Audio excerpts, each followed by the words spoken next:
Halo teman-teman semuanya, jumpa lagi di channel YouTube kesayangan kalian semua, Ilmuwan Muda. Channel yang inspiratif dan tentunya edukatif. Pada video kali ini kita akan membahas terkait bagaimana strategi riset di era pandemi. Di video ini sendiri nanti bisa kita manfaatkan untuk saling sharing pengalaman, tukar pikiran terhadap pengetahuan yang kita miliki. Teman-teman sobat Ilmuwan Muda bisa langsung saja tuliskan di kolom komentar. Kemudian selalu ayo ingatkan buat kalian yang belum subscribe channel Ilmuwan Muda, buruan deh untuk segera subscribe dan tekan tanda loncengnya agar kalian tidak ketinggalan video-video menarik seputar edukasi, seputar mahasiswa, seputar skripsi dari kami.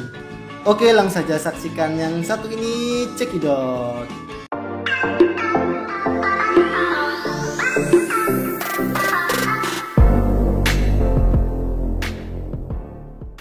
Nah, seperti kita ketahui bersama ya bahwa pandemi COVID-19 ini tentunya sangat mempengaruhi segala aspek kehidupan, baik itu ekonomi maupun kegiatan sosial masyarakat kita. Dampak tersebut juga mengenai lingkungan akademik dan juga lingkungan pekerjaan atau aktivitas kita semua. Dapat kita lihat berdasarkan data dari Worldmatters ya. Kita ketahui bahwa kasus coronavirus ini sudah sebanyak 235.697.731 ya. Dari jumlah kasus coronavirus ini ada yang meninggal sebanyak 4.815.465 dan akhirnya yang bisa recovery ya, yang bisa disembuhkan atau bisa sembuh sekitar 212.554.581. Data ini update pada hari ini ya, tanggal 4 Oktober tahun 2021.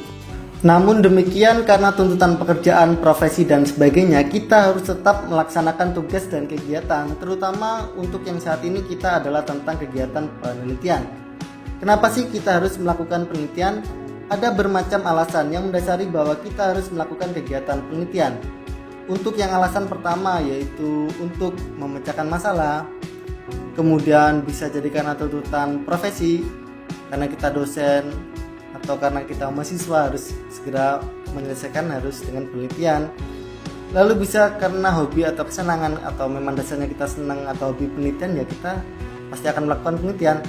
Kemudian bisa juga karena proyek, jadi kita mendapatkan proyek untuk melaksanakan penelitian.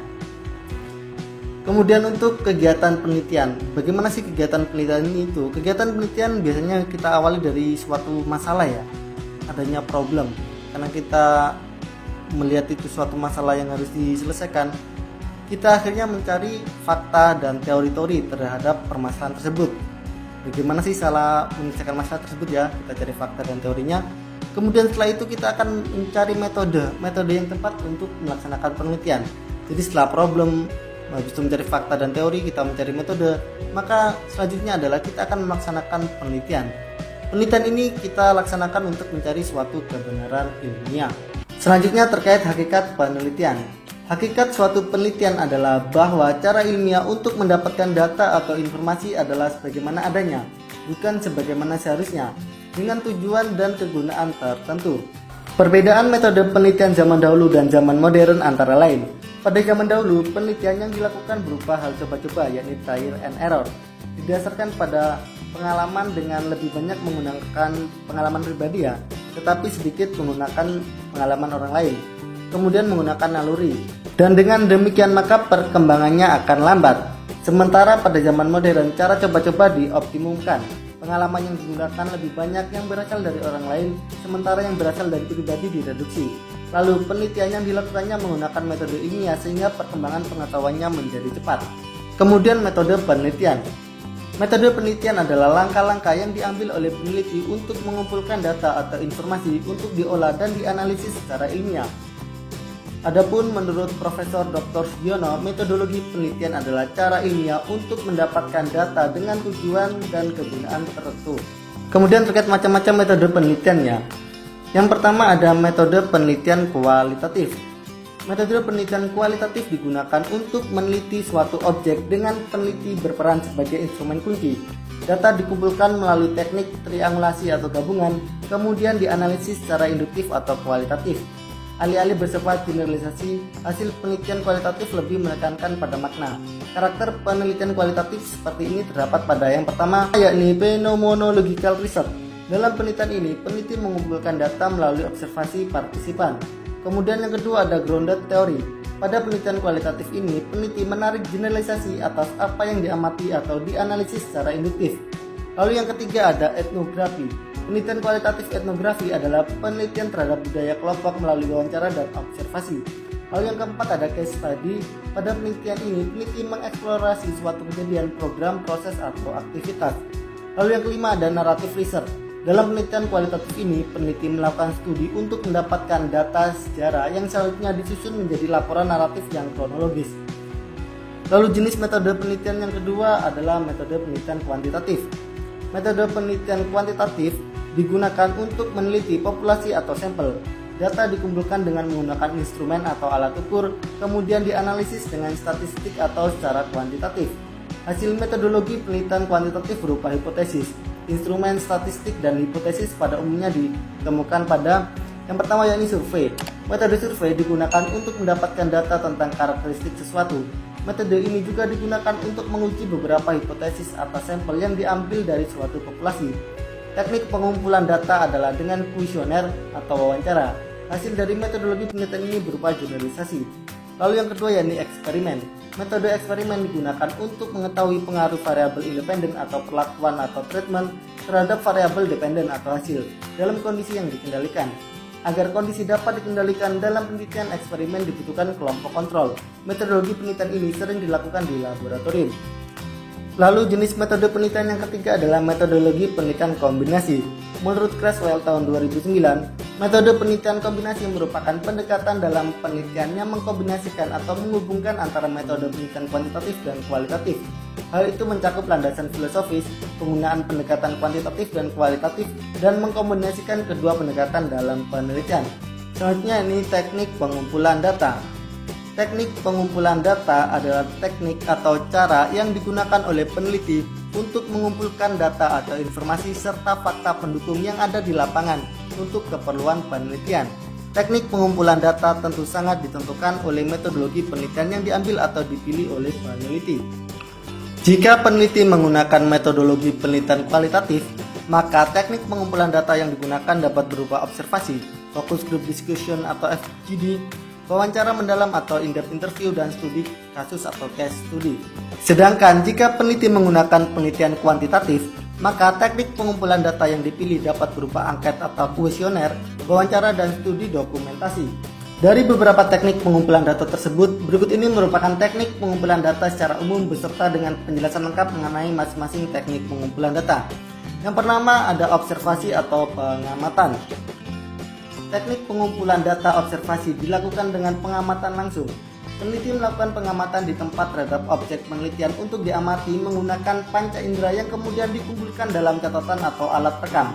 Observasi terbagi menjadi tiga, yaitu observasi partisipatif, observasi terus terang atau tersamar, dan observasi tak berstruktur. Kemudian yang kedua adalah kuesioner atau angket. Kuesioner atau angket adalah teknik pengumpulan data dengan cara memberikan sederet pertanyaan untuk dijawab oleh responden. Pertanyaan yang diberikan kepada responden merupakan pertanyaan yang diperlukan untuk penelitian. Penting untuk diketahui sebelum kuesioner diberikan kepada responden, kuesioner harus diuji terlebih dulu sebelumnya untuk mengetahui jika butir-butir pertanyaan yang dimasukkan dapat digunakan sebagai alat ukur yang valid dan reliable. Kemudian yang ketiga adalah interview atau wawancara. Teknik pengumpulan data ini dilakukan secara langsung oleh peneliti dalam bentuk tanya jawab atau wawancara oleh narasumber yang bertindak sebagai informan untuk memperoleh data yang diperlukan dalam penelitian. Seperti kuesioner, pertanyaan wawancara perlu diujikan kemampuannya supaya peneliti dapat memperoleh data yang dibutuhkan. Selanjutnya yang keempat yakni studi pustaka. Studi pustaka juga merupakan salah satu teknik pengumpulan data yang juga banyak digunakan oleh para peneliti. Teknik pengumpulan data studi pustaka dilakukan dengan cara mengumpulkan data yang relevan atau sesuai yang dibutuhkan untuk penelitian dari buku, artikel ilmiah, berita maupun sumber kredibel lainnya yang reliable dan juga sesuai dengan topik penelitian yang dilakukan. Lalu yang kelima yakni studi dokumen. Teknik pengumpulan data ini dilakukan dengan mengandalkan dokumen sebagai salah satu sumber data yang digunakan untuk melengkapi penelitian. Dokumen yang digunakan dapat berupa sumber tertulis, film, dan gambar atau foto. Teknik pengumpulan data untuk penelitian ini dapat dipilih peneliti sesuai dengan kebutuhan penelitian dan juga berdasarkan metodologi penelitian yang dipilih. Selanjutnya yakni terkait kegunaan penelitian. Sebuah penelitian tentunya memiliki guna atau fungsi. Yakni yang pertama, dengan melaksanakan penelitian kita dapat memahami masalah. Peneliti memperjelas suatu masalah atau informasi yang tidak diketahui dan selanjutnya menjadi tahu. Lalu yang kedua yakni memecahkan masalah. Peneliti meminimalkan atau menghilangkan masalah. Kemudian kegunaan selanjutnya yakni mengantisipasi masalah. Peneliti mengupayakan agar masalah tidak terjadi. Kemudian terkait apa kendala penelitian saat pandemi? Pandemi COVID-19 dan penerapan protokol kesehatan menyebabkan beberapa kendala penelitian yakni kendala menentukan topik penelitian, lalu kendala pengambilan sampel, lalu ada juga kendala pengambilan data lapangan, lalu ada juga kendala konsultasi dengan pembimbing. Apakah teman-teman sobat ilmuwan muda memiliki kendala yang sama? Bisa tuliskan di kolom komentar. Lalu bagaimana mengatasi kendala pengambilan data saat pandemi? Yang pertama, apabila penelitian lapangan bisa diganti dengan e-survey dengan menggunakan misalnya aplikasi Survey Monkey atau Google Form. Lalu selanjutnya pemilihan metode dari kualitatif ke kuantitatif dengan menggunakan digital library, e-book, dan e-jurnal untuk referensi. Selanjutnya, ambil tema yang menghindari pengumpulan orang dalam jumlah banyak. Kemudian gunakan pengumpulan data secara virtual yakni menggunakan IT Google Form, Zoom, Google Meet, Jitsi, WA, video call, dan lain sebagainya.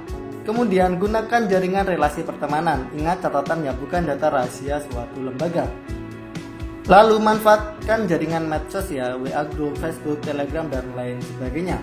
Cara-cara seperti ini biasanya lebih cenderung ke arah penelitian yang bersifat sosial Lalu bagaimana cara mengatasi kendala pengambilan data yang berbasis eksak Apalagi seperti kita ketahui bahwa kampus lockdown karena kampus lockdown otomatis labnya kan juga ditutup. Nah, bagaimana caranya? Bisa jadi tipsnya yang pertama, pahami jenis penelitianmu perlu akses lab atau tidak Kemudian kalau memerlukan lab, apakah bisa membuat lab sendiri di rumah. Lalu yang ketiga, akses lab yang dekat dari rumah. Bisa jadi nih rumah kalian dekat dengan suatu perusahaan yang bisa kalian pinjam labnya, atau dekat dengan pemerintah, atau dekat dengan instansi pemerintahan yang ada labnya yang bisa kalian pinjam. Itu kan enak bisa kalian melakukan penelitian yang dekat dari rumah. Seperti itu teman-teman. Nah, bagaimana teman-teman sobat ilmuwan muda? Itu tadi adalah beberapa strategi riset di era pandemi. Semoga strategi tadi bermanfaat buat kalian Apabila menurut kalian video ini menarik, bermanfaat, jangan lupa untuk like, komen, dan share video ini ke teman-teman kalian semuanya. Oke, cukup sekian dari Ayam. Salam dari kami, salam ilmuwan muda. Bye-bye. Bermacam alasan yang mendasari bahwa kita harus melakukan kegiatan penelitian. Untuk yang alasan pertama yaitu untuk memecahkan masalah, kemudian bisa jadikan tuntutan profesi karena kita dosen atau karena kita mahasiswa harus segera menyelesaikan harus dengan penelitian. Lalu bisa